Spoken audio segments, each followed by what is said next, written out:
One other thing in the aftermath of what happened on Monday night, let's talk about a little bit of NFL history. This is such a big, fast, physical game, but this game has had tragedies in it. And we'll just talk about the names that are on this board. Obviously, we talk about Hamlin and the cardiac event. Corey Stringer was a star young tackle of the Minnesota Vikings who died of heat stroke on the practice field. He had had heat problems, and Minnesota in July and August is just brutal in terms of heat humidity, and heat index.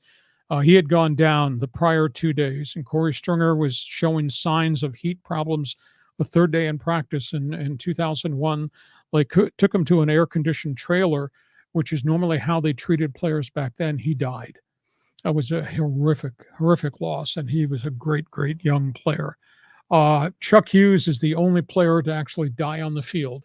1971 Detroit Lions wide receiver had a heart attack on the field and died. They could not save him. He had a blood clot near his heart. We saw the injuries with broken necks, spinal damage. Ryan Shazier's life was saved on the field with the Pittsburgh Steelers. He was paralyzed. He is now walking. It's an absolutely amazing story, as witnessed by when he walked to the podium at the NFL draft 2 years ago and actually made the selection for the Pittsburgh Steelers. Nice. And this was a guy who was in a wheelchair. Mike Utley was a kid from Washington State, offensive tackle, Detroit Lions. He fell over a player blocking, went head first into the turf. He broke his neck. He is totally paralyzed, but he's functioning. And, of course, Daryl Stingley, a great New England Patriot receiver, took a vicious hit from Jack Tatum back in the day, quadriplegic, lived a life till he passed away in the early 2000s. As big and as violent and as physical and as exciting as the game is, there's a tragic side to the game. But like everything else in the NFL, John, the league has progressed in medical care, whether it's the Corey Stringer heat stroke crisis, whether it's the violence on the field that now the rules are taking control of, whether it's a changing of equipment, the actual changing of the rules about what you can and can't do on the field. And the league obviously will now go through a methodology of determining players' heart issues, etc.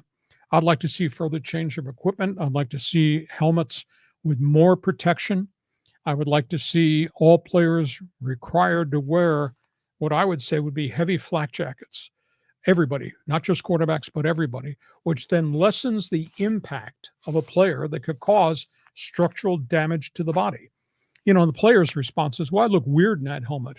It doesn't matter because all 22 guys at the line of scrimmage would look weird in their protective helmets. Mm-hmm. And the same thing with the players. I don't want to wear a big flak jacket, so I don't feel comfortable. You feel comfortable if you don't suffer a catastrophic injury because you're wearing a flak jacket. I think that's the next thing that's going to happen in the National Football League. Your response? Well, I mean, it's remarkable there hasn't been more of these cases, of these catastrophic cases. I remember the Utley situation. I mean, that was tragic. And I just started following football with it was Daryl Stingley, that case in the early 70s. But I think the NFL has to set an example on safety for all the youth football players, so because we're seeing a lot more injuries at that level because those kids are not as athletic and don't know how to take a hit.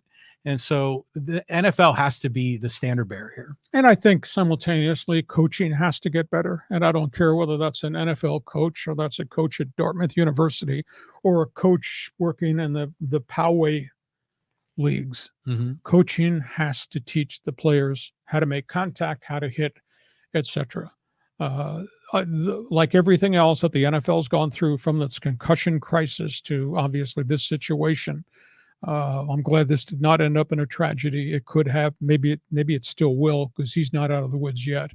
But the NFL has learned through all this adversity what they have to do. And like Deion Dawkins said, they learned so much about the infrastructure, how the NFL cares about its players. And this is coming from somebody who was a voice of an NFL team who was aghast at the concussions, the settlement, how it happened, what was not done years prior.